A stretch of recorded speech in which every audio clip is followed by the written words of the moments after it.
Mount হুয়া অথবা Huashan নামে এই পাহাড়ের অবস্থান হুয়াইন শহর থেকে 120 কিলোমিটার পূর্বে। এটি চায়নার 5টি বৃহত্তম পাহাড়ের মধ্যে একটি। এই পাহাড়টি ওই অঞ্চলে ধর্মীয়ভাবে অনেকটা গুরুত্বপূর্ণ। এই পাহাড়ের আবার একটা না মোট 5টি চূড়া আছে, যার মধ্যে দক্ষিণের চূড়া সব থেকে উঁচু। এর উচ্চতা 2154.9 মিটার বা 7070 ফুট। এই পাহাড়ের পশ্চিম দিকের চূড়ায় খ্রিস্ট ধর্মের আবির্ভাব হওয়ায় প্রায় 200 বছর আগে প্রথম একটি মন্দির স্থাপন করা হয়।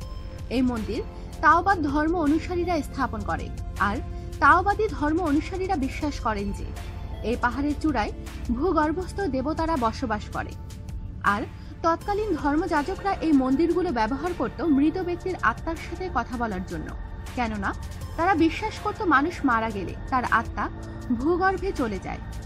এই হুসান পাহাড় আরো একটি জিনিসের জন্য বেশ জনপ্রিয়, আর তা হলো অমরত্ব অর্জনকারীদের জন্য।